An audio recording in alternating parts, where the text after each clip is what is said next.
Welcome back to my channel. BEd first semester के लिए हम लर्निंग थ्योरीज यानी कि अधिगम सिद्धांत के बारे में आज जानकारी प्राप्त करेंगे। अधिगम सिद्धांतों का वर्गीकरण। अधिगम सिद्धांत क्या है, इसके वर्गीकरण क्या है, इसके बारे में हम समझेंगे। तो सबसे पहली बात यहाँ पे आता है कि अधिगम सिद्धांत है क्या। एस चौहान के अनुसार अधिगम के सिद्धांत अधिगम की प्रक्रिया में सम्मिलित व्यवहार के यांत्रिकों की व्याख्या करने का प्रयास करते हैं। यानी कि जब हम लर्निंग करते हैं, जब हम सीखते हैं, तो हम कितने प्रकार से सीख सकते हैं, उसके लिए इन्होंने एक थ्योरी को रिप्रेजेंट किया है। तो अधिगम सिद्धांत को हम समझ सकते हैं एस चौहान के अनुसार अधिगम के सिद्धांत यानी अधिगम की प्रक्रिया में सम्मिलित व्यवहार के यांत्रिकों की व्याख्या करने का प्रयास करते हैं। अधिगम के सिद्धांतों का वर्गीकरण। तो अधिगम के जो सिद्धांत थे उसको दो भागों में बांटा गया है। पहला है आपका व्यवहारवादी सिद्धांत और दूसरा है संज्ञानात्मक सिद्धांत। अधिगम के व्यवहारवादी सिद्धांतों को अधिगम के संबंधवादी सिद्धांत भी कहते हैं। तो इनका दूसरा नाम हम समझ सकते हैं संबंधवादी सिद्धांत के नाम से। इस वर्ग के सिद्धांत वस्तुतः सीखने की प्रक्रिया को उद्दीपक और अनुक्रिया के बीच संबंध या बंधन बनाने के रूप में स्पष्ट करते हैं। इसके विपरीत संज्ञानात्मक सिद्धांत क्या है, इसके अंतर्गत उद्देश्य, समझ, सोच की भूमिका पर अधिक बल दिया जाता है। इस तरीके से हम देख सकते हैं कि संबंधवादी जो सिद्धांत है वो मनोविज्ञान के व्यवहारवादी संप्रदाय से प्रभावित मनोवैज्ञानिकों द्वारा प्रतिपादित किए गए हैं, जबकि संज्ञानात्मक सिद्धांत जो है वो गेस्टाल्ट संप्रदाय और संज्ञानात्मक मनोविज्ञान से प्रभावित मनोवैज्ञानिकों द्वारा प्रस्तुत किए गए हैं।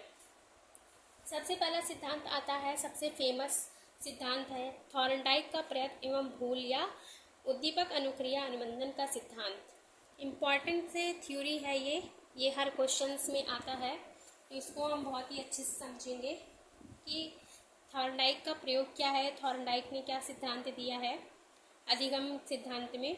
सबसे पहले हम इसके बारे में जानकारी प्राप्त करेंगे।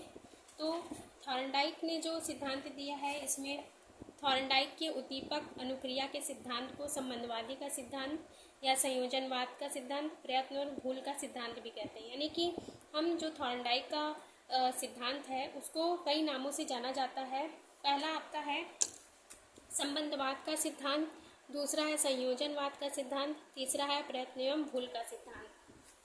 ठीक है, नेक्स्ट आते हैं कि थॉर्नडाइक का पूरा नाम क्या है, एडवर्ड एल थॉर्नडाइक। 1814 से 1949 तक की इनकी पूरी लाइफ रही हुई है। तो अब उनके अंतर्गत इन्होंने क्या क्या काम किए हैं, यानी कि उसने अपनी व्याख्यात जो कृति थी उनकी एनिमल इंटेलिजेंस थी, यानी कि इनकी जो विख्यात कृति थी यानी फेमस जो कृति थी वो एनिमल इंटेलिजेंस थी। उसमें उन्होंने उद्दीपक अनुक्रिया के सिद्धांत का प्रतिपादन सन 1898 में उन्होंने किया था। थॉर्नडाइक के सिद्धांत के अनुसार अधिगम की प्रक्रिया के दौरान उद्दीपक और अनुक्रिया के बीच संबंध बनते हैं। यानी कि थॉर्नडाइक का मेनली जो सिद्धांत था उसके अंतर्गत ये बताया गया था कि जो उद्दीपक होते हैं और जो अनुक्रिया होते हैं दोनों के बीच में क्या होते हैं, संबंध बनते हैं। यही संबंध का नाम क्या कहलाता है, यही संबंध जो होता है वो अधिगम कहलाता है या अधिगम है। थॉर्नडाइक को संयोजनवाद का सिद्धांत जनक माना जाता है। थॉर्नडाइक के सिद्धांत के अनुसार उद्दीपक और अनुक्रिया के बीच का जो संबंध होता है वो स्नायु तंत्र को प्रभावित करता है। यानी कि उनका जो मेनली थिंक था, उन्होंने जो थ्योरी प्रस्तुत की थी उसके अंतर्गत बताया गया था कि उद्दीपक और अनुक्रिया, सबसे पहला क्या चीज़ था, उद्दीपक और अनुक्रिया के बीच क्या होता है, संबंध स्थापित होता है, यही अधिगम है। और दूसरा इनको संयोजनवाद का सिद्धांत जनक माना जाता है। थॉर्नडाइक के सिद्धांत के अनुसार उद्दीपक और अनुक्रिया के बीच का संबंध क्या होता है, स्नायु तंत्र को प्रभावित करता है। इस संबंध को हम किस नाम से जानते हैं, एस और आर के नाम से इस संबंध को हम जानते हैं। थॉर्नडाइक का मानना है कि अधिगम मानव मस्तिष्क द्वारा की जाने वाली प्रक्रिया है। अधिगम क्या होता है, उनका मानना है कि अधिगम होता है मानव मस्तिष्क द्वारा की जाने वाली जो प्रक्रिया होती है। जनरली जो भी काम किया जाता है वो मानव के मस्तिष्क द्वारा ही किया जाता है। मानव की दिमाग में पहले कोई चीज़ें आती हैं, फिर उसके बाद एक्शन लिया जाता है। सेम वैसे ही इन्होंने प्रस्तुत किया है लर्निंग के लिए।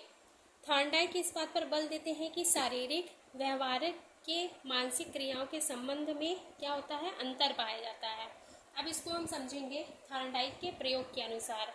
तो हम सबसे पहले इतनी चीज़ों को समझ चुके हैं, यानी कि हम इसकी समरी को समझेंगे, उसके बाद हम थॉर्नडाइक का प्रयोग समझेंगे, उसको नेक्स्ट वीडियो में मेंशन करेंगे।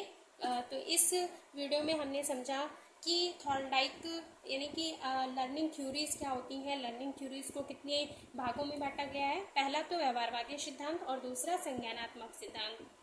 व्यवहारवादी सिद्धांत को हम संबंधवादी सिद्धांत के नाम से भी जानते हैं। और दूसरा इसमें क्या होता है, ये जो व्यवहारवादी सिद्धांत है वो उद्दीपक और अनुक्रिया के बीच संबंध स्थापित करता है, बंधन को स्पष्ट करता है। जबकि संज्ञानात्मक सिद्धांत जो होता है वो उद्देश्य, सूझ और समझ की प्रक्रिया पर अधिक बल देता है। ये दोनों डिफरेंसेस को समझने के बाद हमने समझा था कि थॉर्नडाइक का प्रयोग, थॉर्नडाइक का प्रयत्न एवं भूल का सिद्धांत, यानी कि सबसे इम्पॉर्टेंट सिद्धांत जो है थॉर्नडाइक का सिद्धांत, उनके सिद्धांतों को कितने नामों से जाना जाता है इसके बारे में जानना आवश्यक है। पहला तो उद्दीपक अनुक्रिया के सिद्धांत, ये तो फेमस ही है। थॉर्नडाइक के उद्दीपक अनुक्रिया के सिद्धांत को संबंधवाद का सिद्धांत, संयोजनवाद का सिद्धांत और प्रयत्न एवं भूल के सिद्धांत के नाम से जाना जाता है। थॉर्नडाइक का पूरा नाम था एडवर्ड एल थॉर्नडाइक। इनकी जो विख्यात कृति थी वो थी एनिमल इंटेलिजेंस। उन्होंने एनिमल इंटेलिजेंस में उद्दीपक अनुक्रिया के सिद्धांत का प्रतिपादन सन 1898 ईस्वी में किया। थॉर्नडाइक के सिद्धांत के अनुसार जो इनके सिद्धांत में मेनली चीज़ें को प्रस्तुत किया गया है, पहला है उद्दीपक और अनुक्रिया के बीच में संबंध बनते हैं, यह संबंध ही अधिगम कहलाते हैं। और ये जो उद्दीपक अनुक्रिया के बीच संबंध बनते हैं वो क्या होते हैं, स्नायु तंत्र को प्रभावित करते हैं और